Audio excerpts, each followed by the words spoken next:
있어서요. 그래서 시간 반 동안 하려고 하는데요.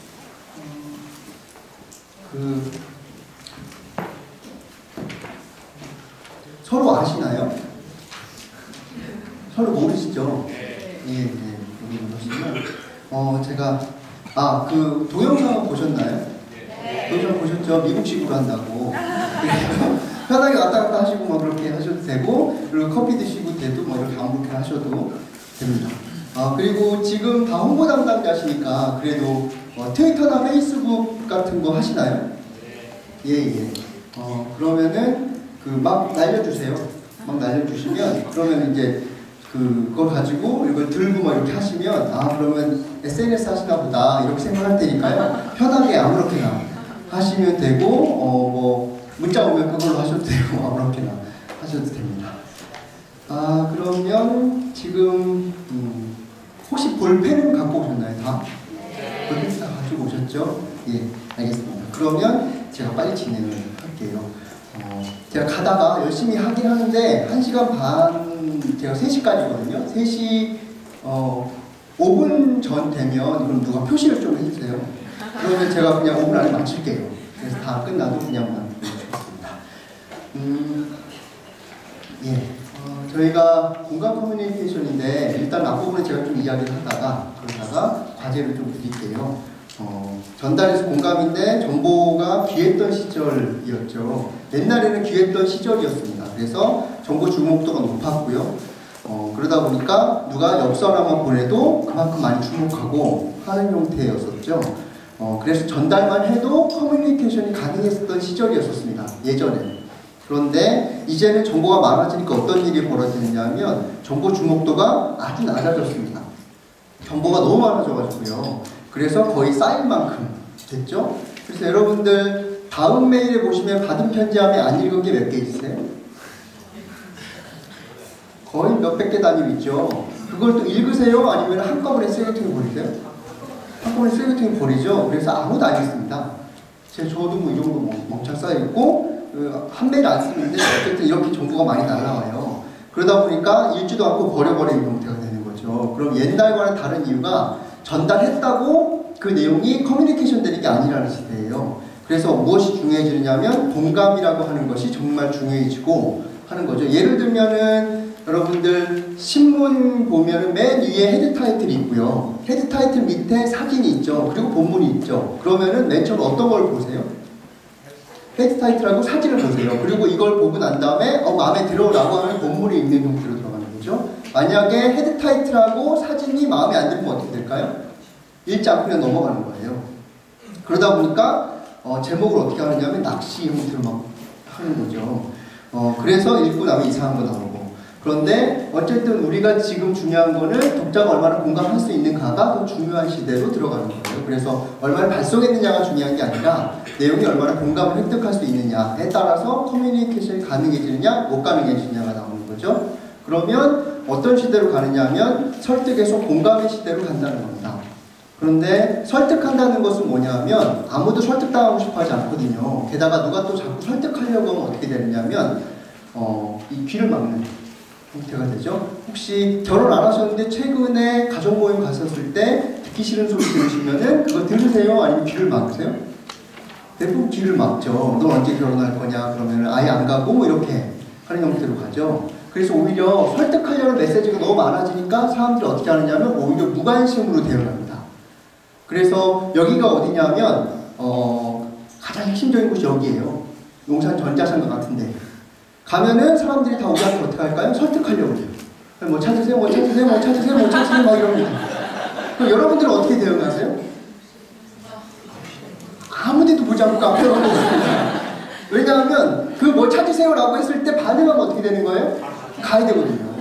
그래서 어떻게 되느냐 하면 반응하지 않는 형태로 가는 거예요. 설득이 너무 많아지니까 오히려 어떻게 되는 거죠? 반응하지 않는 시대, 무시해버리는 시대로 가는 거죠.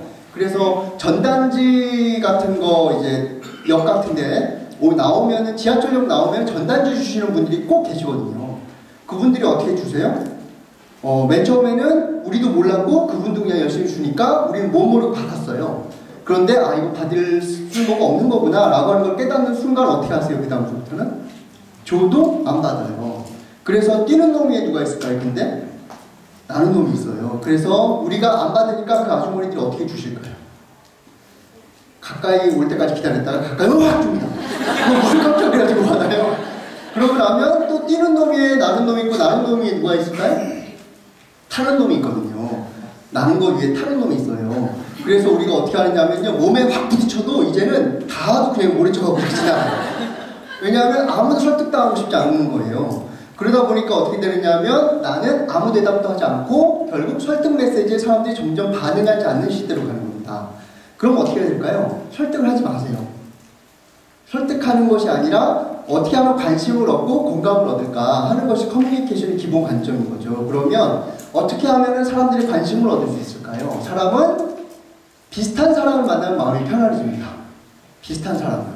그래서요, 먼저 비슷한 부분, 서로 공감되어지는 부분들을 찾는 것이 더 중요하고, 그러면 마음이 열리고 그 다음에 커뮤니케이션이 가능해지는 거죠. 그래서 저는 맥심 모카골드 참 좋아하거든요. 모카골드라고 치면 저랑 비슷한 사람들이 있어요.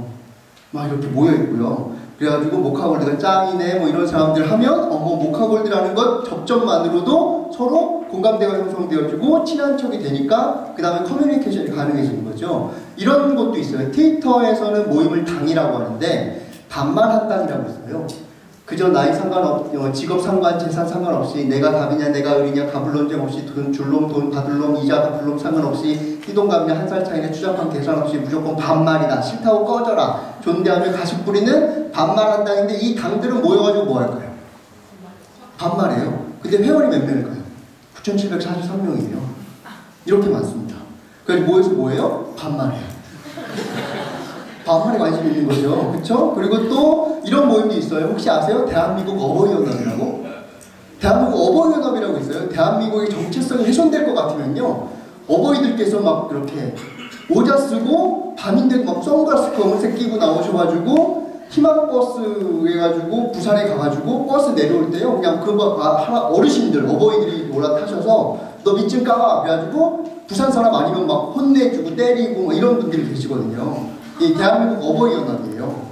그 가치에 공감하시는 분들끼리 모여 계시는 거죠. 근데 또 이런 모임이 있으니까 또 반발이 생겼어요. 그래서 또 누가 모였을까요? 대한민국 자식연합이라고 있어요. 슬로건은 뭐예요? 자식 이기는 부모 없다. 그래가지고요. 모였어요, 이 사람들이. 그러니까 우린 자식이야! 라고 하면서 또 모여가지고 하는 거죠. 원래는 자식 새끼 연합이었거든요. 그런데 새끼가 뭐냐 이름이. 그래서 뺐어요. 자식연합. 그래서 자식연합이라고 하는 사람들로 또 따로 모이기 시작하고 어버이연합이라고 따로 모이기 시작하는 거죠. 세금혁명 나면 또 어떨까요? 세금을 바꿔 세상을 바꾸자 하는 것에 공감하는 사람들은 또 모이기 시작하는 거고, 그 다음에 강서권 사람들, 서울시 강서구에 있는 사람들끼리 모이는 트위터 모임이 있어요. 저는 이 모임을 못 가요. 왜냐하면 저는 소주 2잔만 마시면 막 토하거든요. 진짜 못 마셔요. 그런데 토하면 얼굴이 하얘져요. 그래가지고 예전에 상견례 앞 그 자리에 갔는데 아버님께서 그래서 주시는 거예요. 그래가지고 2잔 마시고 화장실 가서 토했는데, 그리고 딱 왔더니 아버님께서 얼굴이 하얘졌네? 그래서 또 주시고 제가 토한 줄 모르시고 이 사람 진짜 잘 먹네? 그래서 계속 해가지고 계속 토하고 막 그랬거든요. 그런데 이 강서권 모임이 저랑은 공감대는 형성돼요. 지역적으로. 왜냐면 제가 강서구에 살거든요. 그런데 술을 너무 많이 마셔요, 이 모임이. 못 가겠는 거예요.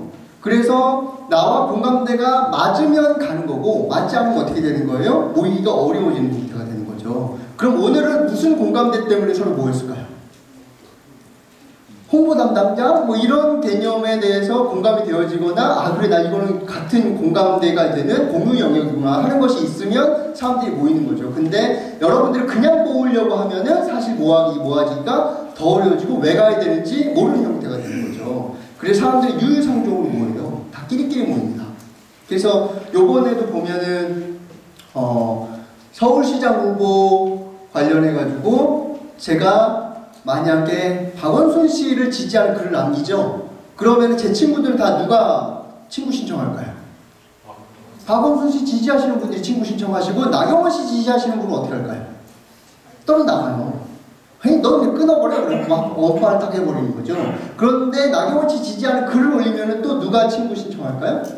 나경원 씨 지지하시는 분이요. 그래서 결국 어떻게 되느냐 하면 이런 얘기 나오는 거죠. 아니 내 주변에는 나도 없이 지지하는 사람이 아무도 없는데 도대체 누가 지지하는 거야? 이렇게 되는 거예요. 왜냐하면 내 주변에 그런 사람밖에 없는 거예요. 그래서 유유상종의 사회로 가는 거죠. 그래서 여러분 보실 때 야 너 이리 와서 내 말 좀 들어봐. 그럼 도망가요 사람들이. 설득당하고 싶지 않거든요. 대신에 우린 자식 새끼 연합이다. 자식은 뭐해라 그러면은 공감하는 사람들이 오는데 난 어버이 연합 갈래? 그럼 이쪽으로 가는 겁니다.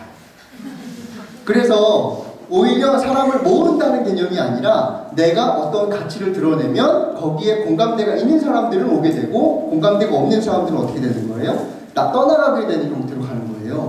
누군가를 설득해가지고 데려오는 것이 아니라 각자의 생각에 맞추어서 공감되는 부분들이 있는 사람은 오게 되는 형태로 가는 거죠. 그래서 공감을 통해서 자기가 알아서 스스로 마음의 성벽을 해제하고 나올 수 있도록 해야 되는 겁니다. 여기 있는 분들 중에서 대부분 자발적으로 오셨죠. 물론 기관장님 보내서 오신 분도 있다는 걸 알아요. 하지만 대부분은 홍보 담당자라고 하는 이 공감대 때문에 내가 자발적으로 온 거죠. 김종원 선생님이 정말로 여러분 한 분 한 분을 다 설득해서 데리고 왔다면 이 정도의 모임이 만들어지기 어려웠을 거예요. 대신에 반대로 생각하면 어떤 일이 벌어지느냐면요. 홍보 담당자라고 하는 가치를 명쾌하게 세웠기 때문에 누가 오시는 거죠? 홍보 담당자가 오는 거예요. 홍보에 관심 있는 분이. 그런데요. 그게 아니라 그러면 홍보 담당자가 아닌 분들은 올까요? 안 올까요? 안 오게 되는 거죠. 그러면 공감의 시대로 들어간다는 것은 모든 사람들을 만족시킬 수 있을까요? 없을까요? 없는 시대로 가는 겁니다. 특히 모든 사람한테 다 공감을 얻겠다? 이게 쉽지가 않아요. 그래서 사람들은 다 다르고요. 전달은 모든 사람에게 할 수 있지만 모든 사람의 공감을 얻는 건 가능하지 않은 거죠. 그럼 어떻게 해야 될까요? 일부분으로 해야 되고 공감하는 사람이 있으면 공감 못하는 사람도 있는 거죠. 하지만 신념을 명확히 세워야 공감도가 높아지는 겁니다. 즉 자식 새끼 연합이다. 그러니까 누가 오는 거예요? 자식 새끼가 오는 거예요. 그런데요. 우리는 대한민국 연합이라고 그러면 누가 올까요? 자식도 안 오고 어버이도 안 와요. 그러면 우리의 가치를 좀 더 명쾌하게 세우면 세울수록 거기에 공감하시는 것에 깊이가 높아지고 그러면 그것이 행동으로 유발될 수 있는 가능성이 높아지는 거죠. 그래서 신념을 명확히 세우는 게 중요합니다. 그런데 사람들에게는 이미 신념이 다 있고요. 그것을 표현하려고 합니다. 예를 들면 자신을 상품이나 꼬리표로서 표시합니다. 예를 들면 여러분 다 트위터 같은 데 들어가면 자기 태그 달죠. 자기소개를 하는 게 있는 거예요. 그 소개하는 것을 보고서 이 사람과 사귈까 말까를 결정하는 시대인 거예요, 지금. 그래서 모두 다 자기 자신을 표현하는 수단으로 가지고 있는데 그게 대부분 자기의 글이라든지 아니면 상품도 자기 자신을 표현하는 수단으로 가져갑니다. 예를 들면요, 이거 한번 보세요. 이제는 어떤 시대로 들어가느냐 하면 그것이 어떠한 가치를 담고 있는가에 따라서 선택하느냐 안 선택하느냐의 시대로 가는 거예요. 이거 한번 보세요. 이해가 잘 안 되시겠지만 1991년 갑자기 불어닥친 큰 태풍으로 수확을 앞둔 대부분의 사과가 피해를 입고 맙니다.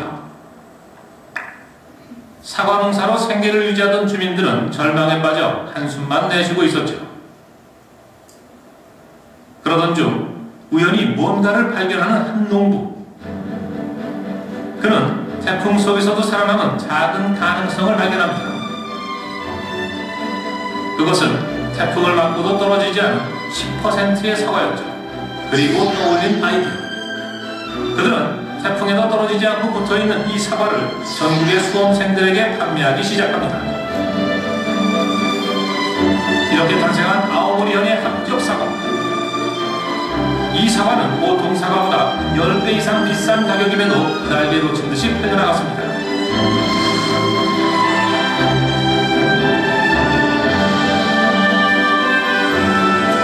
태풍을 맞아 보통 사과보다 당도도 떨어지고 상처도 많습니다.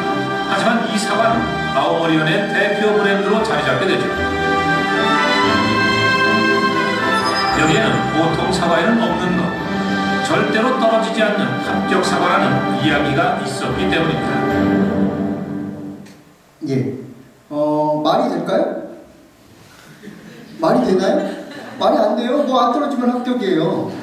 말도 안 되는 거죠. 그런데 사람들은 이제 그것이 가지고 있는 가치에 주목하기 시작하는 거예요. 그리고 그 가치가 내가 공감이 되면 이제 그것을 사기 시작하고 그걸 가지고 있으면 나 자신을 표현하는 시대입니다. 예를 들면 좀 더 이해를 돕기 위해서 말씀드려 볼게요. 옛날에 게스 청바지 혹시 아세요? 게스 청바지는요, 옛날에 24인치 미만만 만들었습니다. 26인치 여성분은 입을 수 있었을까요? 없었을까요? 없었어요. 팔지 않았거든요. 그러면요, 내 엉덩이에 게스 마크가 묻어있으면 난 어떤 사람이라는 걸까요? 난 날씬하거든 이겁니다. 그러면 청바지를 산 걸까요? 가치를 산 걸까요? 가치를 사는 거예요. 그것이 가지고 있는 상징과 심볼을 사는 겁니다. 그런데요, 스타벅스는 어떤 분들이 이용하고 스타벅스는 무슨 상징을 가지고 있을까요? 뉴욕에 그래도 좀 일하면서 노트북 백팩 메고 다니면서 양복에 이러면서 막 열심히 일하는 그러한 사람들의 상징적인 것이 있죠. 그런 것들이 나도 그런 사람이고 싶은 사람들이 여기 가는 거예요. 대신에 곧 죽어도 이런 거 드시는 분 계세요. 모카 골드. 이런 분들은 무슨 가치가 더 중요한 걸까요?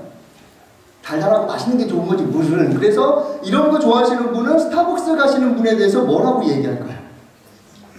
된장요? 뭐 이렇게 얘기하잖아요. 그렇죠. 그래서요, 이런 분들은 스타벅스에 데리고 가도 잘 안 가려고 해요. 왜요? 내가 그렇게 보일까봐.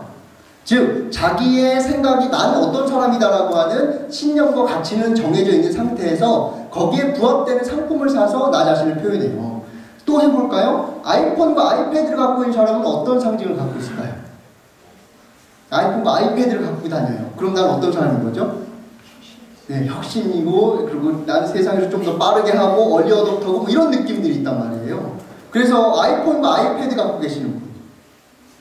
예, 이런 분들이 그런 것들을 따라가시는 분이세요. 그래서 그런 새로 나오면 무조건 막 삽니다. 그렇죠? 그런데 이런 분도 있어요. 나 지금 충분해? 막 하시는 이 세상이 망가지는 거야. 저런 것 때문에. 막 그러면서 하시는 분은 이거는 어떠한 걸 상징일까요? 디지털적일까요? 아날로그적인 분일까요? 아날로그적인 분. 그래서 이런 것들을 오히려 자랑스러워하고 즐거워하고 그리고 자랑스럽게 얘기해요. 왜냐하면 야 너희는 야 아이패드 이런 거 쓰는 사람들은 야 인간성이 없어 막 그러면서 사람 만나서 대화해야지 뭐 이런 것들. 이런 가치가 중요하신 분은 뭘 쓰는 거예요? 끝까지 이걸 쓰는 거예요. 아니면 너에게 계약으로 해가지고 하시는 분도 있겠지만 계속해서 이렇게 가는 거죠. 이런 상품이 있는 게 또 뭐가 있냐면 여성에게 핸드백이란 무엇일까요? 여성에게 핸드백이란 단지 물건을 싣고 다니는 가방의 역할을 하는 것일까요? 아니면은 자존심일까요? 여성에게 자존심이거든요. 근데요, 남자분들은 이 핸드백을 뭐라고 생각할까요? 가방이라고 생각해요, 그냥. 그래서 여성분들은요, 1년에 한 번씩 자기 자신을 표현해주는 수단을 사야 돼요. 그래서 핸드백을 사야 된다고 막 그러는데, 남자분들은 그거 구분할까요? 못할까요? 구분도 못해요. 어떤 상품이. 그래서 맨날 뭐라 그래요? 나 이거 사고 싶은데 그럼 뭐라 그럴까요? 남자분들이. 근데 왜 또 사? 비슷한 거 또 샀잖아. 막 그렇게 하면서 계속 얘기합니다. 왜냐하면 구분이 안 돼요. 그냥 가방이니까. 하지만 여성분들에게 있어서는 내가 무엇을 갖고 다니느냐에 따라서 내가 어떤 사람인지가 표현되는 거예요. 이거 갖고 다니면 나는 어떤 여성일까요? 그래도 좀 살거든? 이런 느낌이죠. 그쵸? 근데 곧 죽어도요, 이런 거 절대 안 들고 다니고 현수막 뒤집어서 갖고 다니는 분도 있어요.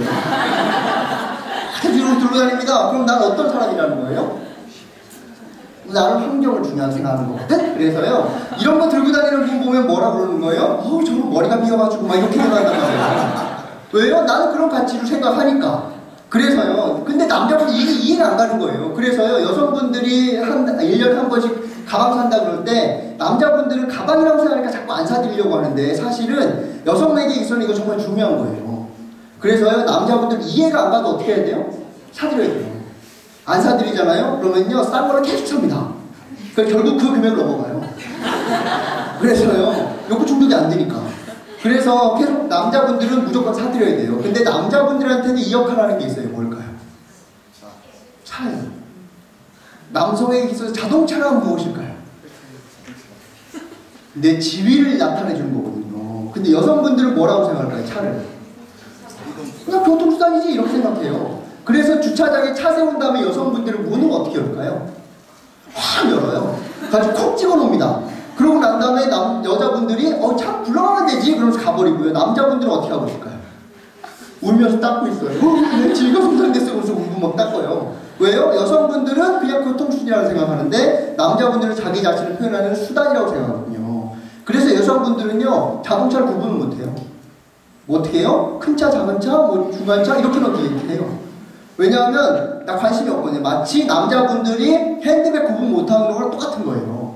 그래서 이런 광고, 말도 안 되는 광고가 나옵니다. 요즘 어떻게 지내냐는 친구의 말에 그랜저로 대답했습니다. 뼈벽하면서 번쩍번쩍거리죠. 근데 친구가 뭐라 그럴까요? 잘 지내는구나, 부럽다, 뭐 이렇게 생각하는 거예요. 이런 말도 안 되는 그지 같은 광고가 나오는데 남자분들이 공감을 해요. 왜요? 진짜로 그러니까요. 그래서 남자분들 중에는요, 심지어 자동차하고 대화도 시도하는 분이 있어요. 실제로 있습니다. 그래서 어떻게 해요? Look straight into my eyes. I stood up and staring at you. Don't show off your sexiness like that to everybody. 질투로 부르는 손가락 내리라. 이런 것들이 있어요. 그래서요, 멀리 여행 갔다 오잖아요. 그럼 남자분들 내리면서 뭐라 그러냐면, 야, 진짜 수고했어. 내가 맛있는 엔지도일 넣어줄게. 막 그러면서 엉덩이 쳐주고 막 그래요. 왜냐하면 진짜로 자기 자신은 중요한 거거든요. 그런데 가끔 가다가 이런 분도 있어요. BMW만 타고 다니는 분도 있어요. 버스, 메트로, 워크. 이런 얘기. 그래서 그랜저 타고 다니는 분 보고 뭐라고 생각하는 거예요? 좀 개념 없는 사람 같으라고. 아직도 환경을 생각하지 않고 이렇게 하는 거죠. 그러면요, 그분한테는 BMW 타고 다니는 분한테는 그랜저 드리면 타고 다닐까요? 안 타고 다닐까요? 안 타고 다녀요. 왜? 내가 그런 사람을 보일까봐. 그래서 생각해 보세요. 환경운동 하시는 분들이 무엇을 안 타고 다니시죠? 수용차 안 타고 다니세요. 왜요? 나는 그 가치가 더 중요한 거예요. 그러면요, 이제 무엇을 갖고 있느냐에 따라서 자기 자신을 표현하는 시대로 들어가고, 그런데 이 중에서는 이런 것도 있는 거예요. 그래서 여성분들이 핸드백 산다고 할 때는 남자분들 어떻게 해야 된다고요? 사드려야 돼요. 사드려야 돼요. 그런데요, 남자분들 차 산다고 할 때 여성분들 어떻게 해야 될까요? 사줘야죠. 왜 지위가 나오니까요. 그 얼마나 좋아요? 싼 거 주고 비싼 거 없잖아요. 그러니까 핸드백 사주세요. 그렇게 해가지고 가야 되는 거예요. 근데 자기 자신을 표현해야 되는 수단인 거죠. 그런데 여기까지는 공유하기가 어려웠어요. 왜냐하면 나 그랜저 샀다 라고 하면은 자랑하면 어떻게 되죠? 재수없거든요. 나 MCA 가방 샀어 라고 하면서 자랑하면 어떻게 되는 거예요? 그 순간? 재수없는 사람 되는 거예요. 그래서 자랑을 잘 못했어요. 대신에 자랑을 하고 싶죠. 그래서 어떻게 하셨어요? 친구랑 카페 가가지고 이야기할 때에도 괜히 가방 같은 거 괜히 앞에다 올려놓고 난 다음에 다른 사람이 어머 너 가방 샀구나 라고 하면은 그때서야 그래 내가 이 가방 샀어 라고 하면서 자랑하게 되는 거죠. 왜냐하면 이런 내 자신을 표현하는 지위나 이런 것들을 드러내는 가치의 상품은요, 자랑하는 순간 재수 없어지거든요. 그런데 자랑해도 괜찮은 가치의 것이 있어요. 뭐냐 하면 사람들이 서로 공유하는 가치입니다. 자랑할 수 없는 가치에서 자랑해도 되는 공유 가치가 있는데 뭐냐면 비기슈 잡지 아세요? 비기슈 잡지는 뭐 하는 거죠? 그쵸. 노숙인 분들이 판매원이 되셔서 그래서 이 잡지를 팔고요. 대신에 그 중에 일부 수익금이 그분의 자립기금으로 쓰여지는 거예요. 그러면 나는 비기슈를 사면은 나는 어떤 사람이라는 걸까요? 잡지를 산 걸까요? 나눔을 실천한 개념남일까요? 나는 나눔을 실천한 개념남이거든요. 그래서요, 비기슈 잡지 산 사람들만 이상하게 인증샷 같은 거 올려요. 저 이런 거 올렸다니까요? 라고 하면 밑에 댓글로 또 멘션이 뭐라고 와요? 당신은 개념남, 뭐 이렇게 나옵니다. 이런 거 자랑해도 사람들이 오히려 좋아해줘요. 이런 공유 가치들이 있는 거죠. 또 무엇일까요? 공정무역 커피, 공정무역 초콜릿, 이런 거 있죠. 이런 것들은 공유하고 싶은 가치를 담고 있는 거예요. 또 바디샵은 어떨까요? 바디샵도 화장품 가게인데 내용 보세요. 동물실험 반대하고 커뮤니티 트레이드하고 자아존중고치, 인권보호, 지구환경보호라고 하는 이 가치를 중요하게 얘기하고요. 화장품 회사인데요. 근데 실제로 동물실험을 반대하는데도 불구하고 거래처가 동물실험을 하죠. 그럼 거래를 끊어버렸어요. 그런 진정성을 가지고 있는 곳이거든요. 그러니까 이런 동물실험 가치라든지 이런 가치에 공감하시는 분은 화장품 쓸 때 무엇을 쓰는 거죠? 바디샵을 선택하게 되는 하나의 요소로 들어가는 거예요. 그래서요, 옛날에 물 하면 어떤 물이 있었냐면, 보통 물 광고 한번 생각해 보세요. 옛날에는 물 하면 화산암 반수로 만든 건 뭐죠? 제주 삼다수, 그쵸? 그리고 에비앙에서 나온 뭐 미네랄이 풍부한 물은 뭐예요? 에비앙. 그리고 바다에서 해양에서 신층수를 뽑아 올린 물, 이런 것들 있잖아요. 물의 기능과 속성을 강조했어요. 그래서 물을 팔았거든요. 근데 이 광고 한번 보세요. 물에 무엇을 강조하나?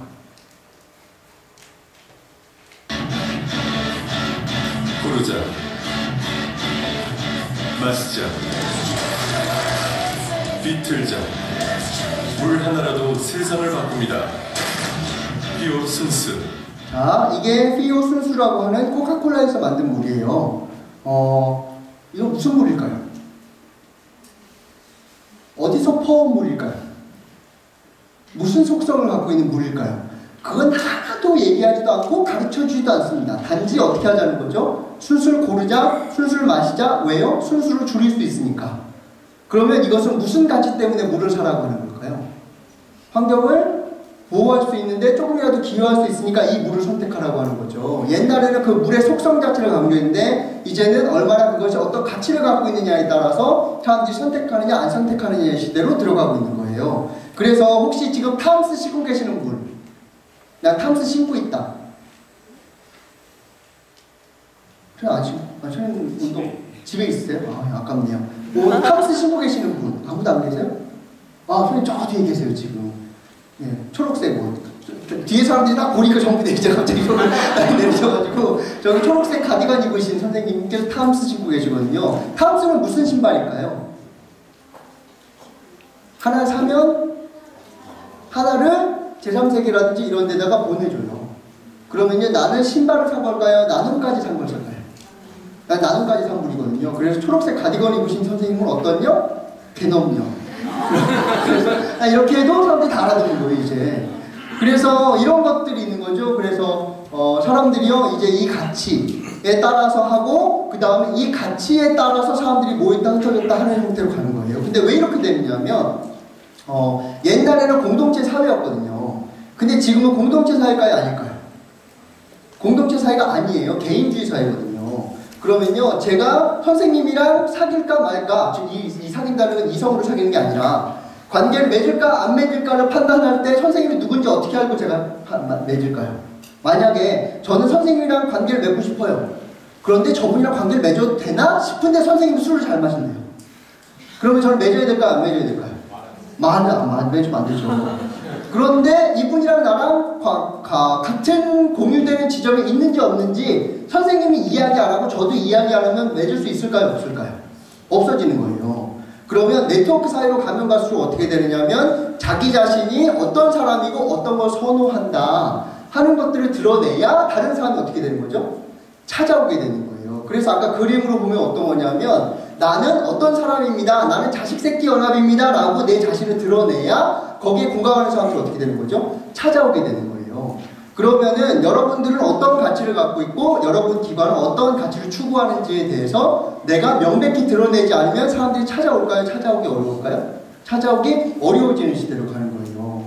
그래서 각자 나 자신은 어떤 것을 추구하고 있는지 그 가치를 드러내게 되고 그로써 이거는 저거죠. 최소임금 5,410원으로 가자 라고 하는 이 가치를 자기 자신의 페이스북에 사진에다가 붙여놓는 거죠. 그러면 이 가치에 동감하시는 분은 이것만 보고서라도 이분은 친구 맺어야겠다라고 하는 거죠.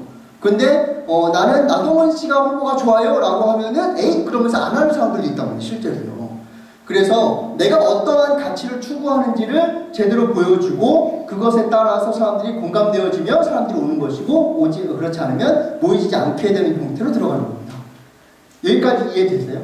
여기까지. 그래서 무엇을 세워야 되는 거예요? 자기 자신의 가치를 명쾌하게 세워야 되는 거예요. 그래야 관계가 맺어집니다. 관계가.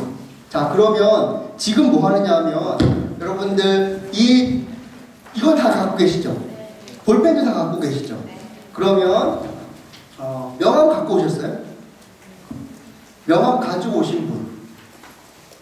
예. 그래도 홍보 담당자로 다행이에요. 보통은 안 갖고 오시거든요. 사회복지사분들이. 명함 여러 개 갖고 오셨죠? 그냥 한 10개 갖고 오셨나요? 그런 거 아니고 많이 갖고 오셨죠? 사회복지사분들이 현장에서 일하면서 홍보 담당자는 그래도 괜찮은데 보통의 사람들은 사람들한테 시달려가지고요. 인간들한테 시달리잖아요, 여러분들이. 그래서 이 생각하시는 것 같아요. 무슨 교육받으러 와도 명함도 안 갖고 오세요. 그리고 다 어떻게 하고 계세요? 다 팔짱 끼고 계세요. 그러면서 무슨 생각하느냐 하면 내가 너까지 알아야 돼? 뭐 이런 생각 하시는 것 같아요. 그래가지고요. 그 8시간 받아도 아무도 이야기 안 합니다, 서로. 8시간 동안 옆자리 있었는데도요, 그냥 아무도 인사도 안 하고 그냥 다 가세요. 그런데 이 교육, 오늘 소셜 프리즘 모임에서 전국에 있는 홍보 담당자끼리 모일 수 있는 아주 좋은 기회거든요. 그러면요, 여기서 제 강의 듣는 것보다 차라리 네트워크 10명 맺어가는 것이 훨씬 더 저는 힘이 있다고 생각해요. 그런데 어떻게 해야 되느냐 하면 내 자신을 드러내지 않으면 네트워크가 만들어질까요? 안 만들어질까요? 안 만들어져요. 그래서 여기 보시면 종이 보시면 맨 뒤에 노트라고 적혀있는 부분이 있어요.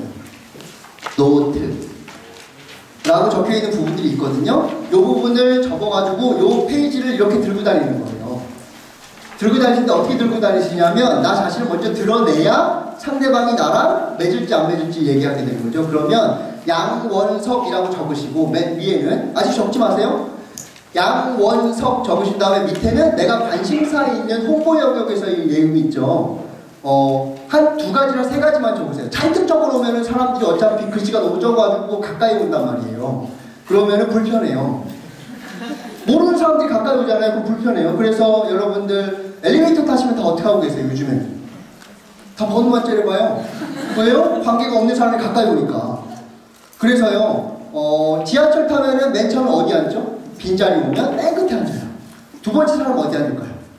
이쪽 끝에 앉아요. 3번째 사람은 어디 앉죠?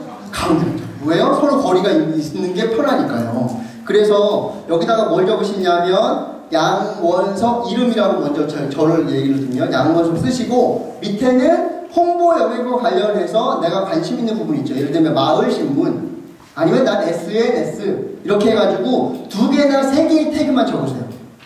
2개나 3개의 태그만 적으신 다음에 제가 자 일어나세요 그러면 전부 다 이러고 일어나시는 거예요. 다 일어나세요. 그러고 난 다음에 이걸 들고 돌아다니세요. 그러고 난 다음에 내 태그랑 비슷하거나 관심사 같은 분 있잖아요. 그분의 최소한 10개의 명함은 오늘 가져갈 수 있도록. 아시겠죠?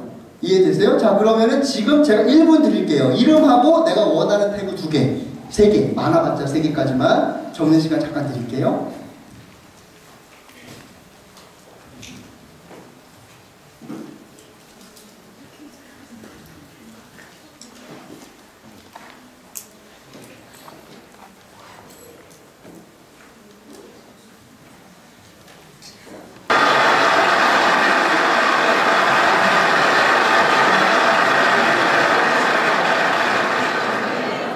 예, 마무리하겠습니다.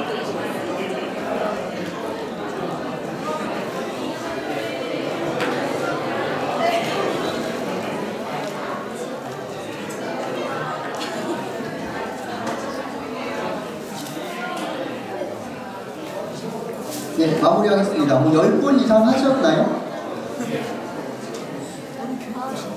예. 10분 이상 하신 분? 10분 이상 하신 분? 예, 네, 계시군요. 예. 주연 선생님 몇 분 하셨나요?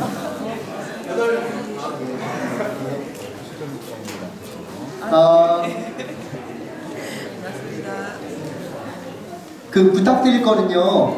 지금 막 만나셔가지고 10분 가까이 하셨잖아요. 그런데 그냥 만나서 잠깐 이야기해봤지만 이분이랑 나랑 안 맞는 것 같다. 그럴 수도 있죠. 사람은 그럴 수 있어요. 그런데요, 또 이런 분도 있어요. 이분이랑은 나랑 좀 맞는 것 같다 하시는 분이 있거든요. 그러면 지금 연락처나 명함 가지고 있는 것 중에서 나 이분하고는 좀 더 계속 사귀어야지 라고 생각하시는 분 있으시면 이따가 끝나거나 아니면 중간이라도 문자를 보내세요. 문자를 보내면 그러면은 이분이 나한테 콜을 왔구나 라고 하는 것들이 느껴지고, 그 다음번에는 만나거나 무슨 도움이 요청할 때에는 안녕하세요, 소셜 프리즘에서 문자까지 보낸 사람이에요 라고 얘기하면 되거든요. 그러면 기억이 안 나도 아는 척해요. 다. 왜냐하면 문자까지 왔는데요. 그래서 그렇게 해주시면 좋겠고, 근데 혹시 나는 내성적이라서 나는 아무하고도 이거 하기 너무 힘들어요 라고 해가지고 가만히 계셨던 분들도 계실 거예요. 아니면 이 불편한 자리를 피하고 싶어가지고 화장실 갔다 오셨거나 그런 분들도 계실 거란 말이에요. 그러면 그분은 어떻게 해야 될까요? 그분은 김기현 선생님 어디 계세요? 김기현 선생님 잠깐 화장실 가셨나요? 예. 그리고 박선용 선생님, 이 2분이요 마당발이세요. 그러면요 내성적인 분은 어떻게 하면 될까요? 그쵸, 마당발을 한 명 잡으면 돼요. 그러면 알아서 전파시켜 주거든요. 그래서 이따가 이 2분은 꼭 하세요. 왜냐하면 이 2분은 거리도 먼데요, 사람 만나겠다고 저희까지 갔다가 그랬다가 또 제주도까지 비행기 타고 가셨죠. 그래가지고 사람 만나고 막 하시는 분이거든요. 진짜 마당 말이세요. 특히나 이 두 분을 알면은 그러면은 전국 단위로 아마 네트워크가 형성되실 거예요. 그래서 나는 놈 위에 누가 있다고요? 타는 놈이 있거든요. 그래서 나는 내성적이다. 그럼 이 두 분을 타시면 돼요. 그러면 같이 다니실 수 있으니까 그렇게 해서 가시면 좋겠습니다. 지금 하실 때 이런 개념이 있는 거예요. 나 자신이 어떤 사람인지 드러내면, 그리고 상대방도 드러내면 거기에 맞춰서 공감대 형성되어지는 사람끼리는 관계가 형성되고, 그렇지 않으면은 관계가 일단 맺어졌다 하더라도 흩어지거나 아니면 잘 안 맺어지거나 하는 형태가 된다는 거죠. 그러면 여기에서 중요한 개념은 먼저 나 자신을 어떻게 해야 된다는 거죠? 드러내야 된다는 거예요. 드러내야 되는데 그러면 사회복지는 어떤 신념을 갖고 있을까요? 사회복지. 사회복지의 신념은 우리가 깊게 공감하되 공감의 범위도 넓은 게 무엇이냐 하면, 우리 사회복지의 신념은 근데 저는 제가 생각할 때 너무 두루뭉술한 것 같아요. 사랑, 나눔, 희망, 기쁨, 작은 사랑, 큰 기쁨 뭐 이런 신념을 이야기하는데 너무 넓어요. 너무 넓어서 마치 모든 사람으로부터도 공감대를 아무것도 형성하기 어려운 형태로 들어가는 거죠. 그래서요. 그런데 여기에서 우리가 힌트로 하나 얻을 수 있는 게 뭐냐면, 지금 개인주의 사회가 됐거든요.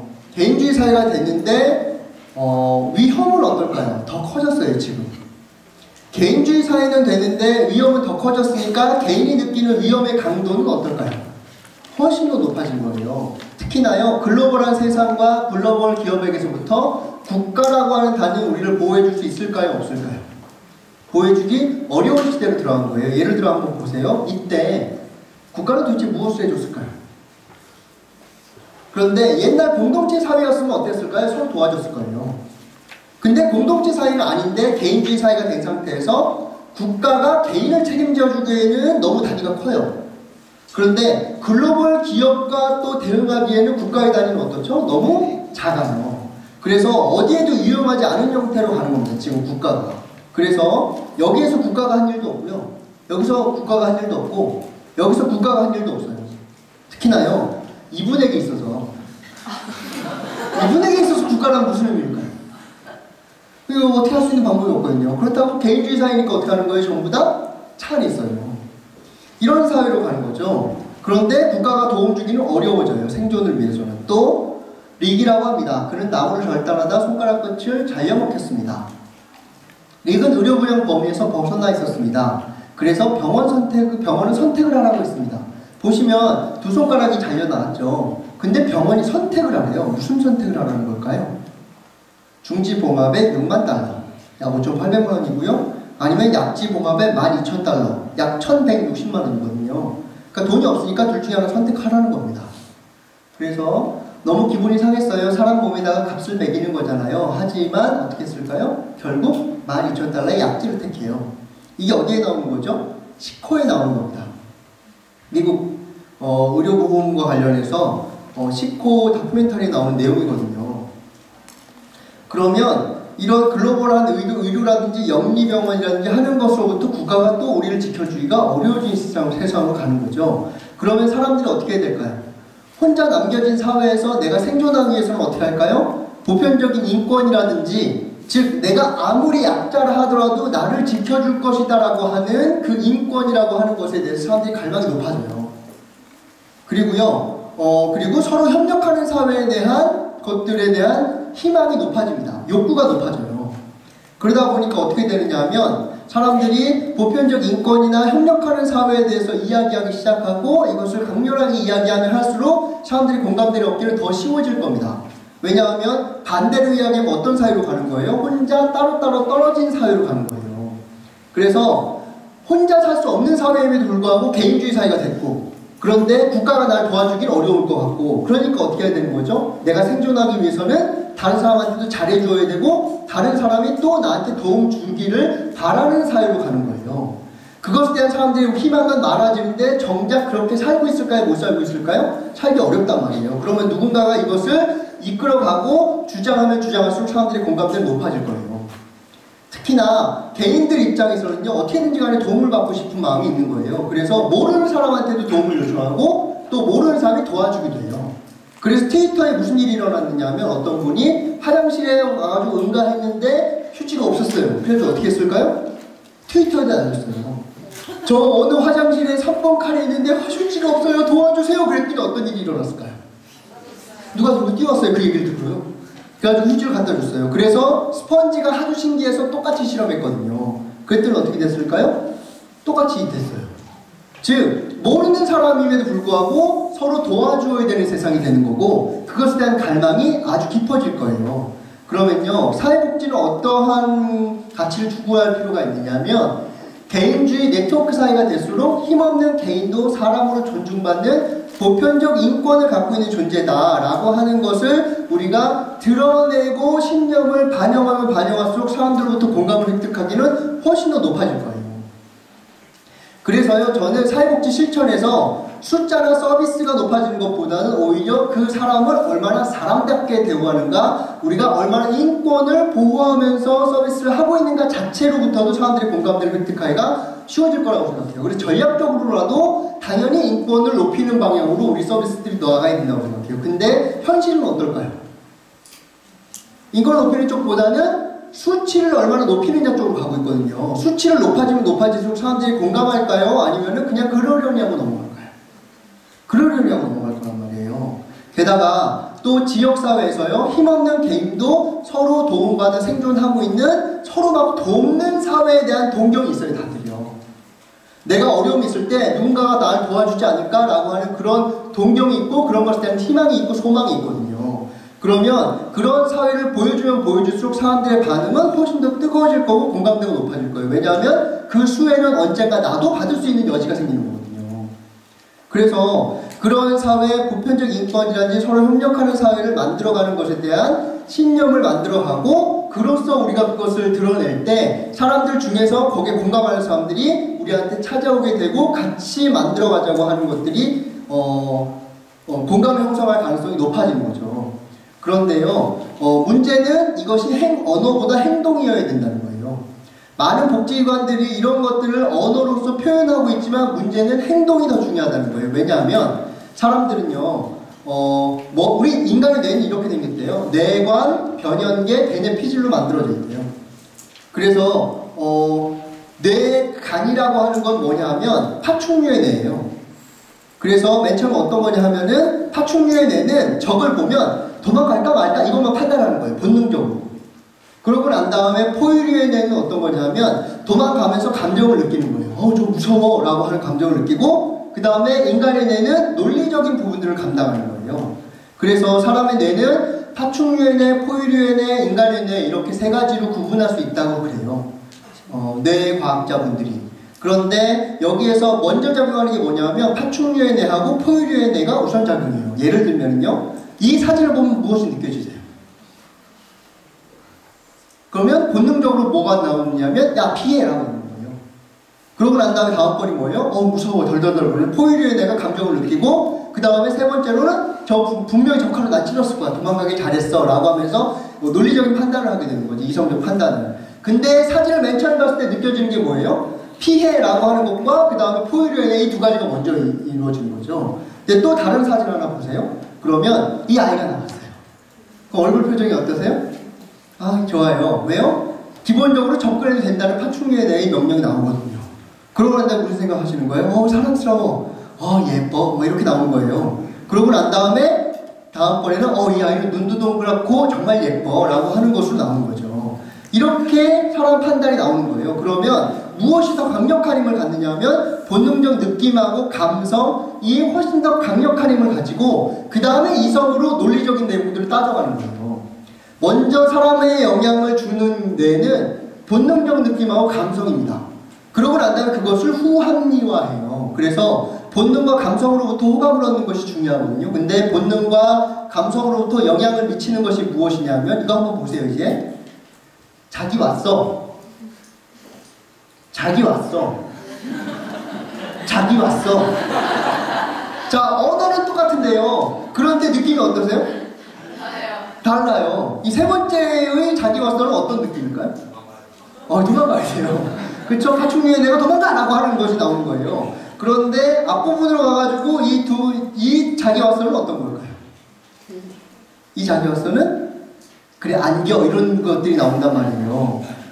사람은요 커뮤니케이션 할 때 이 윗부분은 언어라고 하는 부분이고요. 그런데 그 단순히 그냥 논리적인 부분뿐만 아니라 밑에 얼굴 표정이 어떠느냐, 심장이 빨리 뛰느냐 안 뛰느냐 이런 것들로 해서도 커뮤니케이션이 일어난다는 거예요.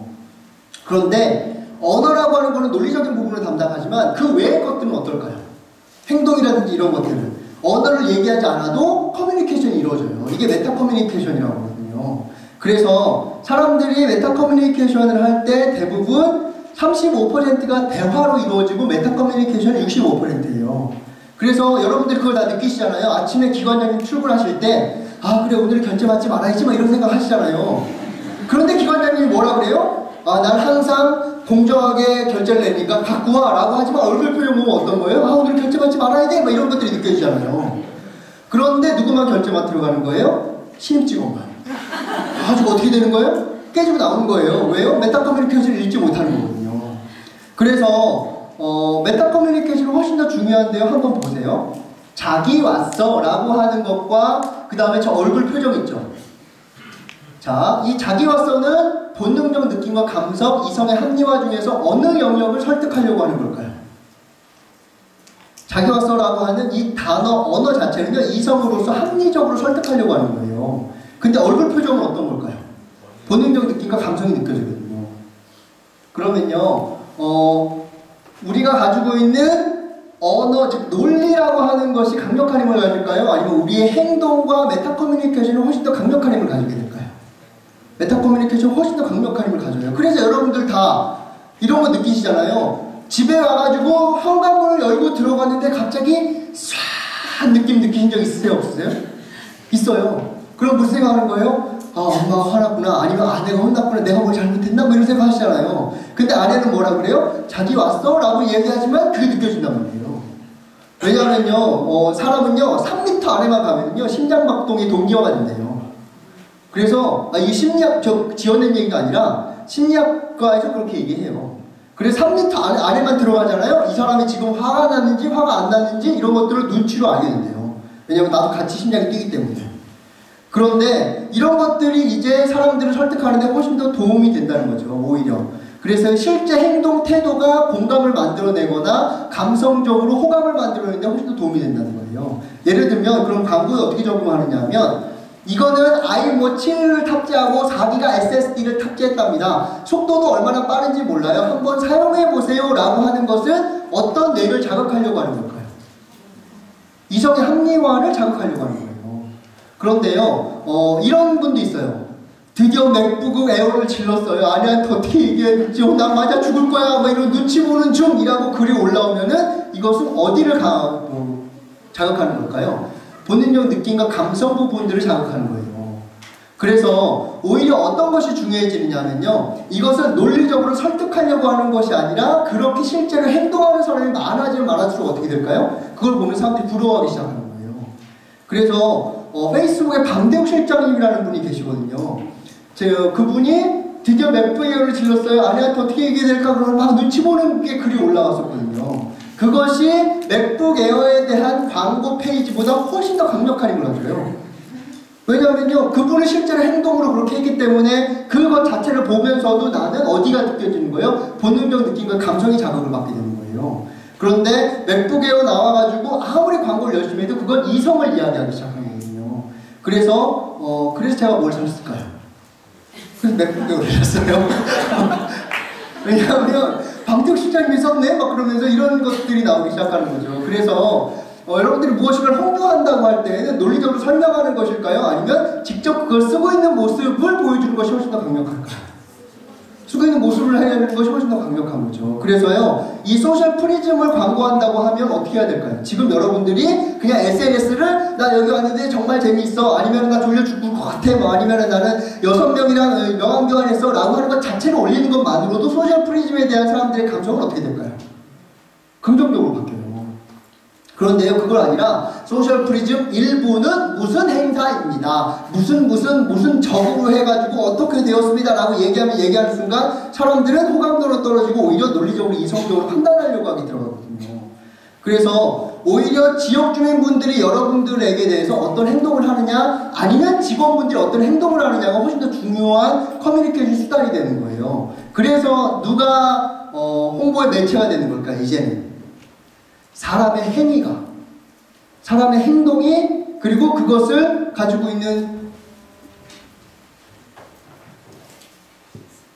예, 선생님 1시 30분에 끝내는 건가요? 2시 30분이요? 예. 3시가 아닌가요? 3시가 죄송합니다. 아, 3시죠? 예. 빨리 들립니다. 예. 3시죠? 예. 지금 30분이라서. 예. 그래서요, 오히려 사람들의 설득하는 것이 아니라 행동으로 가는 것이 더 중요한 거예요. 그게 제일 중요한 것이요. 왜 그러냐면, 여기 있는 분들 다 춤추게 할 수 있습니다. 어떻게 하면 될까요? 제가 막 혼자 춤춰요. 그럼 무슨 생각하세요? 드디어 미쳤구나, 막 저 사람이 이런 생각한단 말이에요. 그런데 어떻게 해야 될까요? 제가 한 분 한 분씩 이렇게 세웁니다. 선생님, 우리 같이 춰요. 그러면서 제가 이렇게 따라가요. 그래가지고 여기 있는 분들 세우고 나면, 그러면 이 뒤에 있는 선생님 무슨 생각하실까요? 다음은 나야. 그런 생각 들잖아요. 그래가지고 막 행동을 해요. 그런데 이 테이블 전부 다 춥니다. 그러면 여기 있는 선생님 어떻게 하실까요? 저도 일어나요. 그러다가 다 일어서서 추는데 선생님만 안 춰요. 그럼 선생님 무슨 생각하실까요? 이상하다는 거예요. 그게 이루어지는 곳이 어디예요? 여러분들 어르신 모시고 버스 타고 놀러 가실 때 어르신들 다 어떻게 하세요? 다 춤추시잖아요, 이거. 근데 직원은 어떻게 해요? 특히 여자 직원은? 자는 척해요. 주기 싫으니까. 근데 어르신들이 다 어떻게 하세요? 일어나란 말이야! 그러면서 막 해가지고 열심히 일어나가지고 다 같이 추고 있단 말이에요. 모든 사람들이 그렇게 행동을 하는 것에 대해서는요, 사람들이 거부하기가 쉽지 않아요. 그래서 논리적으로 설득하는 것이 아니라 실제로 그렇게 행동하는 모습을 보이기 시작하면 아, 나도 하고 싶어 라고 하는 효과들이 만들어지고 그만큼 많은 사람들과 커뮤니케이션 할 수 있는 형태로 가는 거죠. 그래서 사회복지기관이 신념을 갖고 있긴 한데 어떻게 해야 될까요? 그것을 실제로 실천해야 돼요. 실천해야 돼요. 우리가 실제로 그렇게 실천하고 있는 모습이 보여야 그래야지 공감대가 형성될 수 있는 여지가 커지는 거예요. 논리적으로 이야기하는 게 중요한 게 아니라 실제로 설득하는 것이 아니라 우리의 그런 행동들이 보이면 사람들을 공감할 수 있는 여지가 훨씬 더 높아지는 거죠. 근데 우리의 컨텐츠는 대부분 설득형일까요? 아니면은 논리형일까요? 아니면 행동과 일상의 내용들, 생활 중심일까요? 이게 중요한 개념이에요. 컨텐츠를 근데 우리는 대부분 어떻게 하느냐 하면 실천함으로써 신념이 증명되는 거거든요. 그래서 이 사진 한 장이요, 아주 강력한 힘을 갖는 거예요. 이 발은 어떤 거죠? 이 누구의 발일까요? 박지성 선수의 발이요. 발이 이렇게 됐대요. 그런데 이것 하나를 봄으로써 무엇이 나오는 거죠? 아, 이 사람이 얼마나 노력했을 것인가 하는 것들이 후합리화되기 시작하는 거예요. 이성공 논리로요. 게다가 또 이분의 발은 어떤가요? 발레리나 강수진 씨의 발이래요. 발이 이렇게 돼 있대요. 그러면요, 강수진 씨가 그동안 몇 시간을 노력했고 얼마나 일했고 하는 걸 보이는 것보다요, 설명해 주기보다 이 사진 한 장으로 어떻게 되는 거예요? 그 나머지 것들이 전부 다 후합리적으로 이성적으로 생각이 되기 시작하는 거예요. 그리고 받아들여집니다. 그러면요, 오히려 우리가 그 신념을 위해서 실천하는 모습 자체가 아주 공감을 일으킬 수 있는 여지가 되는 거죠. 그래서 저는 행사 중심으로 가면 곤란하다고 생각해요. 한번 보세요. 혹시 여기 텀블러 갖고 오신 분? 텀블러 갖고 오신 분? 다 안 갖고 오셨어요? 아무도? 뭐 안 시킬게요. 아무도 안 갖고 오셨나요? 이거 갖고 다니는 분 있으면요, 이분은 왜 갖고 다닐까요? 이게 편리해서기도 하지만 예를 들면 아까는 커피 드셨는데 지금은 차 드셔야 돼요. 그럼 어떻게 해야 되죠? 화장실 가서 씻어와야 되거든요. 불편함에도 불구하고 갖고 다니는 분인 거예요. 왜 그럴까요? 종이컵을 안 쓰려고. 종이컵을 안 쓰고 사는 것을 아무리 이야기하는 것보다 들고 다니는 사람에게 있어서는 훨씬 더 공감도와 호감도의 높이가 달라지는 거죠. 또 이것도 있어요. 이거 자투리 명함 프로젝트라고 있습니다. 옆에서 하시겠지만 인쇄를 한다는 것은요, 전지에다가 한꺼번에 앉혀서 하는 거거든요. 그러면 자투리 공간이 나와요. 어떤 경우에는. 그러면요, 이 자투리 명함 프로젝트에 신청을 하시잖아요, 여러분들이. 그럼 수익금은 기부를 하고 대신에 자투리 종이에다가 여러분 명함을 찍어주는 거예요, 동시에. 그러면 나무를 덜 죽이겠죠. 그런데 문제는 이건 언제 나올까요? 자투리가 나올 때까지 기다려야 돼요. 그래서 명을요 내가 받고 싶을 때 받는 게 아니에요. 자투리가 나올 때까지 기다려야 돼요. 그리고 그 종이는 내가 정할 수 있을까요? 아니면은 아무렇게나 찍혀 나올까요? 자투리가 있는 그 종이에 찍혀 나오는 거예요. 그래서 황지에 나올 수도 있고 하얀색 종이에 나올 수도 있고 갱지에 나올 수도 있어요. 그걸 내가 선택을 못해요. 게다가 인쇄는 칼라로 나올까요? 일도로 나올까요? 몰라요. 복불복이에요 다. 그래서요 한참 기다리거든요. 그런데 김세진 선생님이라는 분이 있어요. 그분이 이거 신청했는데 어디에 나오냐면요 이런 황지 같은 곳에다가 초록색으로 나왔어요. 그러니까 잘 안 보이는 거예요. 그러고 난 다음에 알겠습니다. 15시에 끝내달라는 말씀이었습니다. 이걸 가지고 지역 주민이나 어느 분 드리잖아요. 그러면 받으신 분이 근데 이게 잘 안 보이네요 라고 하는 거예요. 그런데 김세진 선생님이 뭐라고 그러냐면 이거는 자투리 명함 프로젝트라고 해서 내가 원하는 걸 뽑는 게 아니에요 라고 이야기하는 순간 김세진 선생님은 어떻게 보이세요? 그래요? 그런 게 있어요? 막 이렇게 다르게 보이는 거예요. 실천이 실제로 그 사람의 신념을 증명해주기 시작하는 거예요. 그래서요, 실천을 가지고 실천할 때 비로소 공감대가 확산되어지는 거예요. 그럼 우리의 컨텐츠는 무엇으로 잡아야 될까요? 무엇을 표현해야 될까요? 그럼 당연히 우리가 실천하는 것, 지역 주민이 활동하고 실천하고 있는 그 일상의 삶과 생활의 모습이어야 되는데 우리는 주로 무엇을 담을까요? 행사와 특별활동을 담아요. 행사와 특별활동. 그런데요, 특별활동은 1년에 몇 번이나 할 수 있고 그리고 얼마나 공감될까요? 숫자가 공감될까요? 혹시 이거 보시면서 감동적이라고 느끼시는 분? 너무 감동적이야. 저렇게 많이 올라갔네? 뭐 그러면서 이거 보면서 감동하는 사람 거의 없어요. 근데 우리의 소식지들은 이런 걸 담고요. 사진은 또 어떻게 찍을까요? 이렇게 찍어요. 왜? 뭐가 중요할까요? 몇 명이 왔느냐가 중요한 거예요. 감사한 걸 보이지도 않아요. 그런다면 이 사진 보면서 어머 너무 감동적이야. 저렇게 많은 사람이 모였네? 이렇게 할 사람 아무도 없지만 이 행사도 어디서 찍을까요? 사진을. 저 맨 뒤에서요. 왜요? 몇 명이 왔냐가 중요하거든요. 그래서 뒤통수만 다 나오고 감사 얼굴 보이지도 않고 뭐가 중요할까요? 현수막이 중요한 거예요. 그래서 제가 옛날에 그 생각도 했어요. 현수막만 포토샵으로 바꾸면 안 될까? 이런 생각도 했어요. 그런데 이런 것들이 전혀 감동적이지 않은 거예요. 왜냐하면 특별활동이기 때문에요. 특수한 행사 중심이라는 거죠. 이렇게 설명식의 내용은요. 사람들의 감동과 공감을 얻기가 쉽지 않고 숫자와 그래프는 감동과 거리가 멀어요. 근데 무엇이 중요할까요? 작은 것, 사람의 사연이 훨씬 더 중요한 겁니다. 사람의 사연이. 그래서요. 사람의 사연이 얼마나 있느냐? 우리의 관심은 사람과 삶이에요. 특히나 여러분들 인간극장 보세요?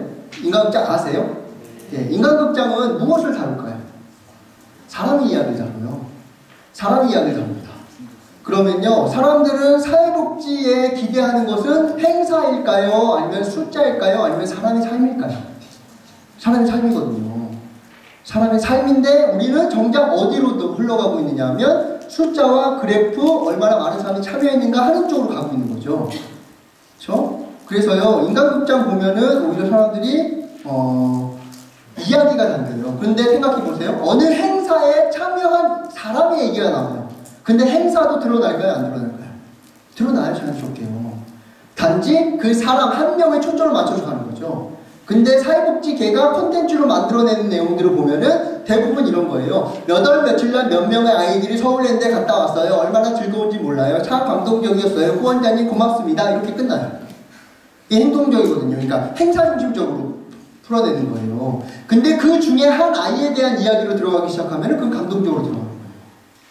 그래서 사람의 이야기를 담아야 되는 거예요. 그래서 여기 보시면 여기는 이게 어느 한 복지관에서 했던 건데 어르신하고 아이들하고 서로 문자 교육하는 거예요. 강사를 누구를 부르냐면 아이들. 왜냐면 청소년들이 한 손으로 뱉다 치고 막 그러잖아요. 그래가지고 강사를 모셨거든요. 근데 무슨 일이 있었냐면 선생님, 사회복지사 선생님이 얘들아 일로 와 그랬는데 이 할머니께서 뭐라고 그러셨냐면 아니 우리 문자 선생님한테 얘자가 뭐야 라고 장난식으로 얘기하셨어요. 그런데 그 얘기 듣고서 아이들이 무슨 생각했을까요? 어머 나도 선생님이네 그러더니 아주 헌신적으로 가르쳐드리기 시작하는 거예요. 그런데 어르신이 잘 못하시는 거예요. 그래서 어떻게 했느냐면요 다 써드렸어요. 1번 누르시고 5번 누르시고 0번 누르시고 1번 누르시고 이렇게 하면은 그러면 뭐가 나온다는 거죠? 잘 있었니가 나옵니다. 그런데 이게 어르신이 인생 처음으로 최초로 보낸 문자예요. 누구한테 보냈을까요? 네, 며느리한테. 처음 보낸 거예요. 인생 최초로 보낸 문자예요. 며느리한테 잘 있었니? 라고 보낸 거거든요. 그랬더니요, 오히려 설명식 그림보다 어느 것이 홍보에 나갈까요? 왜냐면요, 사람들은 숫자와 그래프를 보고 싶어 할까요? 아니면 사람의 삶에 대해서 듣고 싶어 할까요? 삶에 대해서 얘기하고 싶거든요. 그런데 우리가 자꾸 무엇을 따라가느냐 하면 행사 중심이라든지 그런 거대한 것에 자꾸 밀려가지고 가요. 근데 생각해 보세요. 여러분 기관에는 행사가 많으신가요? 사람의 삶의 이야기가 풍성한가요? 사람의 삶의 이야기가 풍성한데요. 그게 안 보여요. 사회복지사들한테. 왜요? 이미 자기가 중요하게 여기지 않잖아요. 그럼 안 보여요. 이게 중요한 개념이에요. 내가 봐야 보여요. 내가 중요하게 여겨야 보이는 거예요. 그렇지 않으면 안 보여요. 그런 것들이. 실험해 볼까요? 저는 누구 닮았죠? 중요하다고 생각하지 않으니까 안 보인단 말이에요. 그럼 닮은 사람 있어요? 누구 닮았을까요? 김연아 선수 전 코치 브라이언 오션 코치 닮았어요. 저는 한국 사람일까요? 외국 사람일까요? 어느 지역 사람일까요? 보이세요? 이게요, 자기가 중요하게 여기는 것만 보이고요. 그렇지 않으면 보이질 않아요. 한번 보세요. 그래서요, 자메이카에서는 오토바이 사고가 많이 일어난대요. 그 주된 이유가 무엇인지 다음 그림을 보면서 한번 살펴보세요. 오토바이 이렇게 타고 다닌대요. 이렇게 타고 다니고요. 또 이렇게 타고 다닌대요. 이렇게. 참. 예, 뭐가 보이세요? 자, 왜 사람은 오토바이 사고가 이렇게 많이 일어날까요? 왜 그럴까요? 시선이 분산돼가지고요? 그럴까요? 헬멧을 안 썼거든요. 헬멧을 안 쓴 거예요. 보세요. 헬멧을 안 썼잖아요. 근데 뭘 보신 거예요, 지금? 뭘 보셨어요, 지금? 특히 남자분들 뭘 보셨어요? 어딜 보셨어요? 엉덩이를 보셨잖아요. 왜요? 본능적으로 이렇게 간대요, 눈이. 남자분들 탓할 게 아니라 이렇게 심리학에서 실험을 했는데 이렇게 사진이 이렇게 갈 때는 동공이 이러고 있다가 갑자기 여자 나치 사진 나오니까 자기도 모르게 본능적으로 8배로 확대가 되더라고요, 동공이. 남자분들이 원래 시각적으로 약하대요. 근데 이 사진을 보면서 어디에 꽂히는 거예요? 엉덩이에요. 그래서 후합리적으로 이성적으로 행동하는 거죠. 이성화하는 거죠. 합리화. 그래, 저렇게 해가지고 시선이 분산돼가지고 사고가 날 거야 라고 하지만 사실은 무엇을 안 쓴 거예요? 헬멧을 안 쓴 거거든요. 문제는 보여도 어떻게 되는 거예요? 못 보는 거예요. 보여도 못 보는 거예요. 왜요? 일상의 삶이 중요하다라고 이야기하지 않으면 어떻게 되는 거예요? 그걸 중요하게 내가 여기지 않잖아요? 그럼 안 보여요. 우리는 감동적인 내용이 없다니까 하지만 실제로 그걸 보는 사람은 어떨까요? 그게 중요하다고 믿는 사람들은 보여요. 그래서 어떤 일이 있냐면 복지관 같은 데 가면은 어르신들 한글 몰라가지고 가르쳐드리는 그런 거 있잖아요. 그렇죠? 그런데 어르신들 한글 모르시는 분들이 한글 배워가지고 한 3, 4년 배운 다음에 이제 졸업식이라고 하잖아요. 그러면 졸업하세요. 그러면 앞에 나오셔가지고 한 어르신께서 이제 떠나는 글 그래가지고 막 쓰세요. 그러니까 읽으세요. 그럼 어떤 일이 벌어질까요? 어르신이 울어요. 막 울어요. 그러면 앉아 계시는 다른 어르신들도 다 어떻게 하실까요? 다 울어요. 다 울어요. 그리고 후원자분도 어때요? 울어요. 근데 유독 안 우는 사람이 있어요. 누굴까요? 사회복지사예요. 왜요? 난 작년에 봤거든요. 그럼 뭐라 그러는 거예요? 실수땡이 와도 이때 되면 다 어르신이 울어 막 그러면서 얘기해 줄까요? 왜요? 난 작년에 봤거든요. 신임 직원일 때는 다 울어요. 그래, 이게 정말 중요한 일이구나. 얼마나 감동스러운지 몰라. 하지만 2, 3년, 4년 지날 때부터는 어떻게 되는 거예요? 다 문제니까. 그러면서 막 행사 준비하고 막 컵하고 막 이런 것들을 준비하는 거예요. 왜요? 이게 점점 감동스럽지 않은 거예요. 나 자신에게. 그러다 보니까 무엇을 못 발견하는 거예요? 사람의 삶이 풍성하다는 걸 잘 못 발견해요. 그래서 무슨 교육 받으러 가세요? 스토리텔링 교육 같은 거 막 받으러 가요. 근데 우리 삶 주변에 우리가 활동하고 있는 삶 중에서는 이미 어떤 것이 많아요? 당사자의 감동적인 스토리가 너무 많거든요. 근데 그걸 발견하는 게 아니라 어떻게 하러 가는 거예요? 스토리텔링 교육 받아가지고 스토리를 따로 쓰려고 노력해요. 이미 감동스러운 게 많은데요. 왜요? 우리가 거기에 점점 매몰된 거죠. 그래서요, 그저 평범한 밥 한 숟가락으로 떠먹는 거, 이거 평범하다 할까요? 그렇지 않아요. 그렇지 않아요. 만약 중증장애아동 시설에서라도 평범했을까요? 그렇지 않거든요. 근데 부산 아이들의 집이라고 하는 곳에 홈페이지가 있어요. 거기 가면은 무슨 글이 있냐면요. 거기 수녀님께서 한 달에 한 번씩 아마 글을 쓰실 거예요. 근데 몇 년째 지금 쓰고 계세요. 근데 무슨 얘기를 했냐면 3년 전에 우리 그 아이 데리고 병원에 갔는데 의사 선생님이요. 중증장애아동 시설이라서 밥을 못 넘기니까 목에 구멍을 뚫으라고 했대요. 그래서 넘기라고. 그런데 내가 차마 그렇게 할 수 없어가지고 데리고 와가지고 3년 동안 밥 떠먹는 훈련을 시킨 거예요. 그래서 오늘 어떤 거예요? 결국 한 숟가락을 많이 흘리긴 했지만 떠먹은 거예요. 내가 그때 의사 선생님 말씀 안 듣기를 얼마나 잘했는지 모르겠어요 라고 하는 내용들이 거기 홈페이지 있어요. 그런데요, 이 기관의 홈페이지 소식지는 어떻게 발송할까요? 칼날까요? 아니에요. A4지에다가요 그거 프린트해가지고 보내줘요. 그런데요, 방명동에는 뭐라고 써있을까요? 우리 집에도 보내주세요 라고 써있어요. 중요한 거는요, 그런데 이것을 귀하게 여기는 사람만이 결국 무엇을 찾게 되는 거예요? 컨텐츠를 찾게 되는 거예요. 찾게 돼요.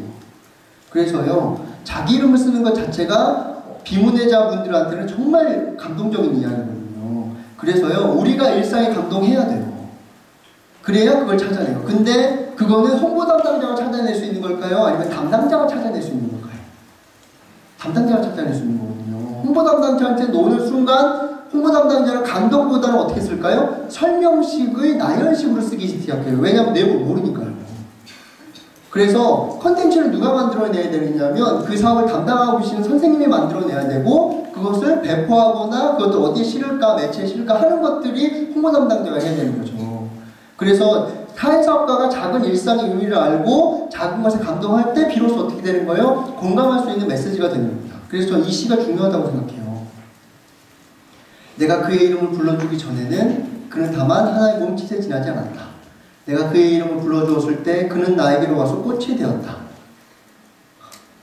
내가 그 이름을 불러주었을 때 비로소 나에게 와서 꽃이 되는 거예요. 꽃으로 봐주실 거냐 아니냐를 여러분들이 결정하시는 거죠. 그래서요, 보세요. 이은자, 그만 눈물을 떨어뜨렸습니다. 쉰이 다 되어 처음 써본 내 이름, 그만 눈물을 떨어뜨렸습니다. 그렇죠? 이건 누가 발견할 수 있을까요? 실제로 그 사업을 담당하고 계시는 분들은 이 내용들을 다 겪으시면서 간단 말이에요. 이런 에피소드 같은 내용들, 그리고 당사자의 삶의 내용이 묻어나는 것들은요, 그 안에서 발견해내는 사람, 그걸 귀하게 여기는 사람만이 찾아낼 수 있고, 그로써 사람들로부터 공감을 얻어낼 수 있는 거죠. 그러면은 그 내용들을 찾아서 일상의 삶의 내용들로서 풀어내는 것이 컨텐츠여야 되는 거죠. 특히나 저는 만약에 당사자의 얘기를 풀어내기 어렵다 그러면은요, 사회사업가 자신에게 눈을 돌렸으면 좋겠어요. 왜냐하면 이 과정 속에서 내가 무엇을 느끼고 있고 나는 얼마나 인권을 지키려고 노력하고 있는가, 마을 주민들이 서로 어떻게 서로 협력하는 사이가 될 수 있도록 만들어내려고 얼마나 처절하게 노력하고 있는가, 그 자체만으로도 사람들은 어떻게 될까요? 그 사회사업가를 보면서 거기에 대해서 공감하기 시작할 거예요. 그런데요, 우리한테 이런 능력이 떨어졌어요. 왜냐하면 이런 글쓰기 능력이 없어져 버렸단 말이에요. 무슨 글쓰기 하느라고요? 사업계획서 쓰느라고. 사업계획서 글쓰기 능력은 늘어났는데요, 그런데 우리의 일상에 자기의 생각을 담아내는 글쓰기 능력은요, 전부 다 없어지셨어요. 게다가 몇 년 전에 싸이월드 만드셨잖아요. 싸이월드 하면서 글쓰기 능력이 더 잊어버렸어요. 왜요? 무엇만 올렸을까요? 이런 거. 난 뭘 먹었어요? 라고 하는 사진만 올리고. 이렇게 되다 보니까 내 감성과 내 이야기를 하는 시간들이 점점 없어지는 거죠. 그래서요, 여러분들이 사회사업 하면서 느끼는 어려움, 눈물, 즐거움, 기쁨, 보람, 환희 등을 고백하는 로드북이나 성장 드라마처럼 쓰면 좋겠어요. 사회복지사에게 만약에 초점을 맞춰 쓴다면. 그리고요, 그것이 아니라고 하면, 그런데 우리가 무엇인가 당사자의 이야기를 쓴다고 할 때에도 이 관점은 꼭 지켰으면 좋겠어요. 뭐냐면요, 당사자의 어려움은 일단 그대로 인정해요. 그런데 당사자가 자기 삶을 살아가고자 노력하는 모습으로 그려져야 돼요. 소식지에 홈페이지에 당사자의 이야기가 삶의 모습이 그려진다 하더라도 불쌍한 모습으로 그려지면 안 돼요. 그거는요, 그 사람 인격 팔아먹는 거란 말이에요. 그리고 그것은 사람들이 다 알아요, 나중에 되면. 너희들이 인격을 팔아먹었구나 라고 하는 걸 얘기한단 말이에요. 특히나 더 무서운 얘기 해드릴까요? 여러분들이 사업계획서 같은 거 삼성 프로젝트 받기 위해서 우리들이 보통 어떻게 썼냐면요, 이 우리 동네에 있는 아이들은 인격이 뭐 하고 그 다음에 뭐 ADHD고 그 다음에 가정은 파탄되어 있고 하는 것으로 프로젝트 했단 말이에요.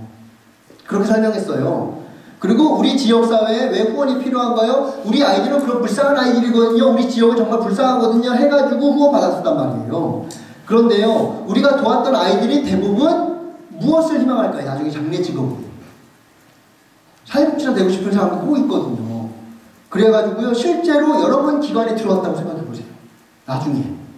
그러고 난 다음에, 와, 우리 그 천사 같았던 선생님, 나를 도와주셨던 선생님은 도대체 나를 뭐라고 설명해 주셨나? 그래서 옛날에 삼성 프로젝트 꺼내보자마자 무슨 생각하실까요?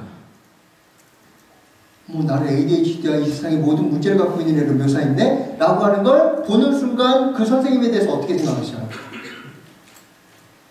무서운 선생님이었어? 라고 느끼잖아요. 그런데요, 저 청소년 복지 담당했었거든요.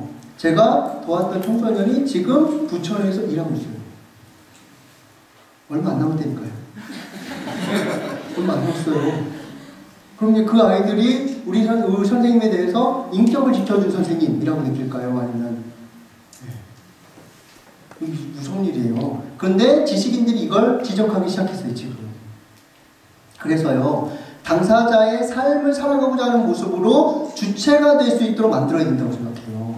그래서 소식지에는 무엇의 얘기가 실려야 되는 거예요? 당사자가 자기의 삶을 주체적으로 해서 노력하는 모습, 지역 주민이 주체가 돼서 서로 협력하면서 살아가려고 하는 노력하는 모습이 담겨야 된다고 생각해요. 완성되느냐 안 되느냐는 중요하지 않아요. 단지 그러한 사회를 위해서 노력하는 것만으로도 사람들은 그 내용에 대해서 공감하기 시작할 거예요. 왜냐하면요, 로미오와 줄리엣이 있는데요, 둘이 서로 사랑해가지고 어떻게든지 간에 위험을 이겨내가지고 막 하려고 하는 순간 갑자기 천사가 내려와서 전부 다 해결해줘요. 그럼 이 이야기는 감동적일까요? 아니면 허무할까요? 허무해요. 당사자와 지역사회가 지역사회의 문제를 스스로 막 해결하려고 노력하는 순간 짜잔! 복지관이 와서 모두 다 해결해줬어요. 자, 그럼 이 이야기는 감동적일까요? 아니면 허무할까요? 허무해요. 그래서 소식지의 주체는 누구여야 될까요?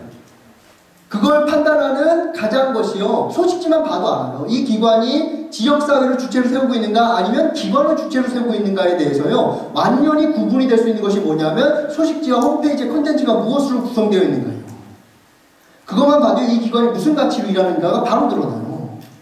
그런데 이것에 대해서 사람들이 더 확인하기 시작하고 지적하기 시작할 거라는 거예요. 게다가 당사자의 강점을 찾아서 당사자가 활용하는 모습으로 담아야 돼요.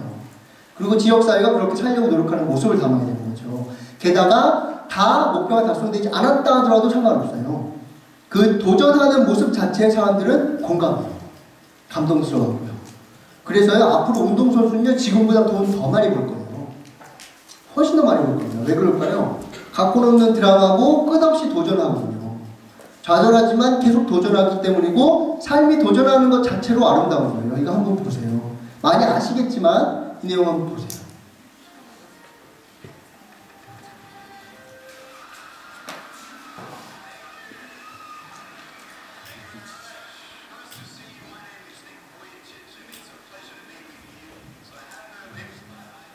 A little chicken drumstick, and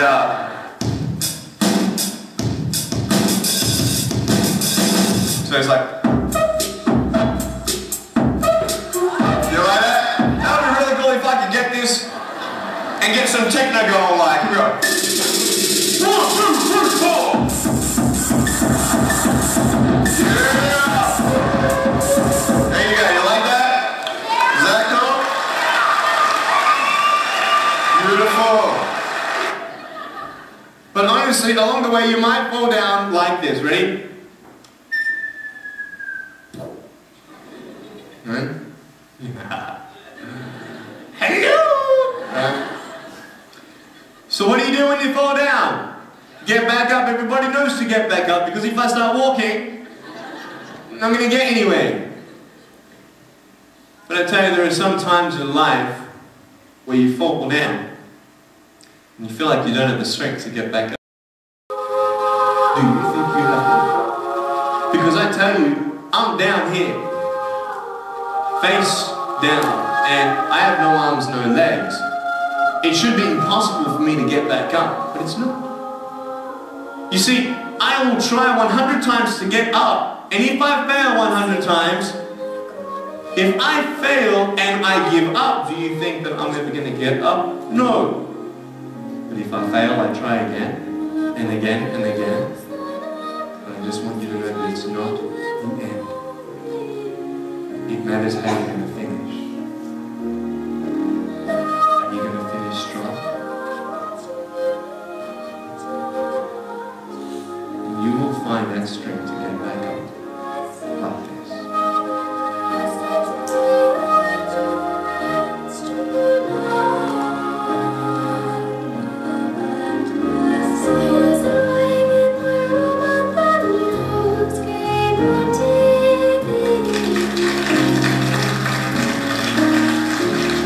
온몸을 내던져 이야기를 전하는 미개 몸짓은 강연을 들은 아이들의 마음에 깊이 남았고 그 감동은 연설이 끝난 후에까지 이어졌다. 인생의 고비 앞에서도 실패를 두려워하지 않고 끊임없이 도전하는 미개 모습에 사람들은 뜨거운 감동의 눈물을 흘렸다. 저는 그렇게 생각해요. 우리가 생산해내는 콘텐츠가 과연 당사자를 불쌍하게 여기고 있는가, 아니면 당사자를 주체로 세우고 당사자가 자기 삶을 살기 위해서 최선의 노력을 다하고 있는 그런 주체로 이야기하고 있는가. 그런데 사람들이 더 듣고 싶어하고 더 감동적으로 생각하고 공감하는 내용은요, 사람을 불쌍히 여기는 것이 아니에요. 오히려 그것은 무엇을 이룬 거냐면 가치를 이룬 거예요. 가치를 이룬 거예요. 오히려 가치를 설정하고 그 높은 가치와 이상을 향해서 달성하지 못한다 하더라도 계속 달려나가고자 하는 그 모습을 격려하고 지지하고 살려드리는 그 한 분 한 분의 이야기를 통해서 우리로 하여금 사람들이 공감하게 되고 우리와 커뮤니케이션하고자 하게 될 거예요. 근데 정말 안타까운 것은 우리가 환경 속의 인간이다 보니까 무엇을 자꾸 이야기하느냐 하면 얼마나 숫자와 행사와 규모 중심으로 우리도 평가해왔다 보니까 어떻게 되는 거예요? 우리 은연중에 우리 지역사회 내에 우리가 돕는 당사자분들 중에 이러한 자기의 삶을 살아가고자 노력하는 분들의 콘텐츠가 눈에 보이지 않기 시작했어요. 그래서 무엇이 나오는 거죠? 그냥 똑같은 행사 중심의 다른 것과 똑같은 내용의 콘텐츠로서 어떻게 도구를 활용해서 알릴 것인가만 생각하지 콘텐츠 자체를 어떻게 사회성답게 만들까에 대해서는 점점 잃어가게 되는 거죠.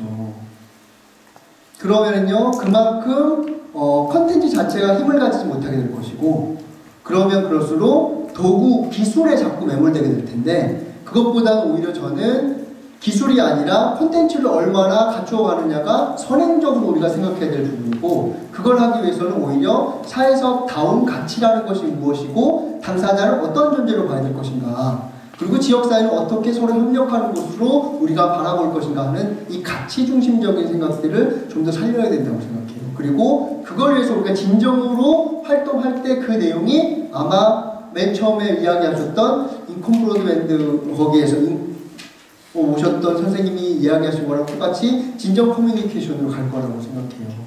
그래서 여러분들이 가지고 있는 콘텐츠가 무엇인지, 그리고 우리 지역사회에 얼마나 당사자와 지역 주민이 주체로 되어지는 이야기들이 많은지 한번 살펴보시고 그로서 콘텐츠를 발견해내는 여러분이 되면 좋겠습니다. 궁금한 거 없으시죠?